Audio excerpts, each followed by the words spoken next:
cantábamos que 18 pensionistas en loita. Desde o ano 2016 saben que estamos na rúa manifestándonos permanentemente os pensionistas. E con máis forza a partir de 2018 que foran cando aquelas grandes marchas que se fixeran en todo o Estado que conseguiron botar abaixo aquel 0,25 que aprobaba este partido que estaba no goberno.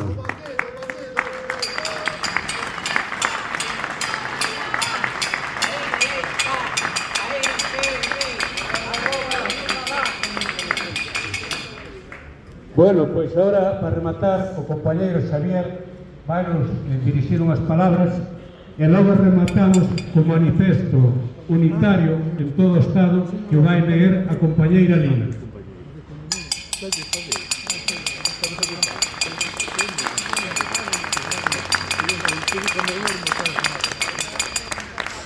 Bo día a todas e a todos.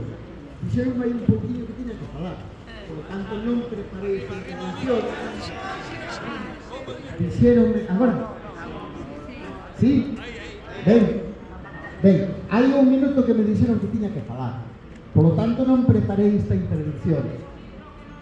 De todos os xeitos, agora sí. De todos os xeitos, vou intentar dicir algo importante.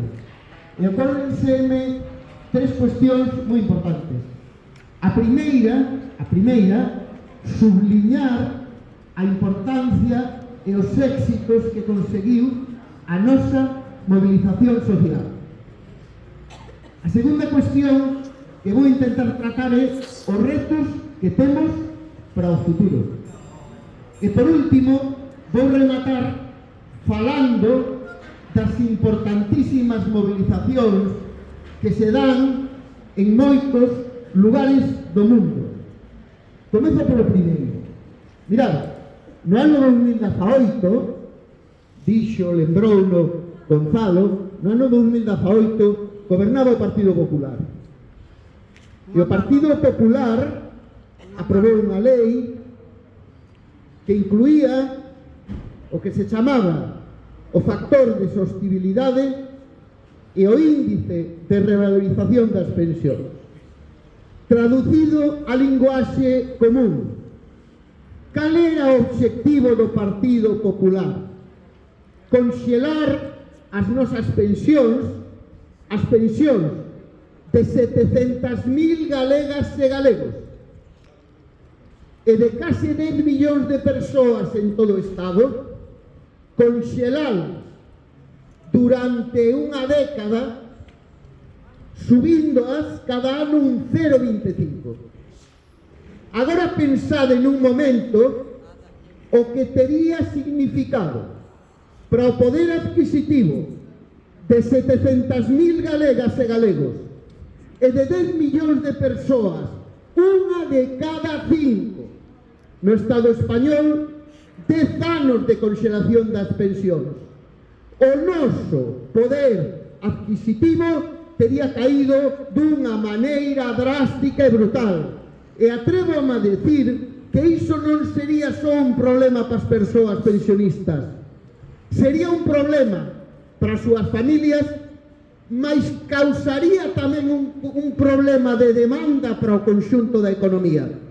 Eu teño publicado datos por comarcas, 200 de millóns de euros que se introducen na economía do Borrazo, da Barbanza, da Ulloa, da calquera bisbarra galega a través do sistema público de pensións.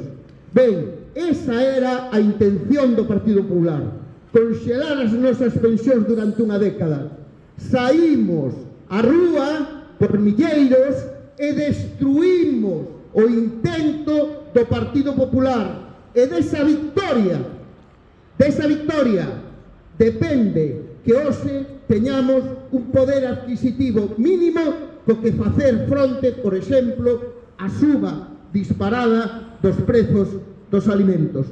Foi un éxito extraordinario e incluiu, e isto hai que lembralo, que as pensións mínimas e non contributivas leven varios anos con subidas ben importantes por riba do IPC, porque as pensións mínimas e as non contributivas teñen que subir máis aceleradamente até, como reivindicamos, igualarse o salario mínimo interprofesional. Polo tanto, somos responsáveis, nós e milleiros máis, dunha victoria importantísima que lle infligimos unha derrota ao Partido Popular e ao capital financeiro.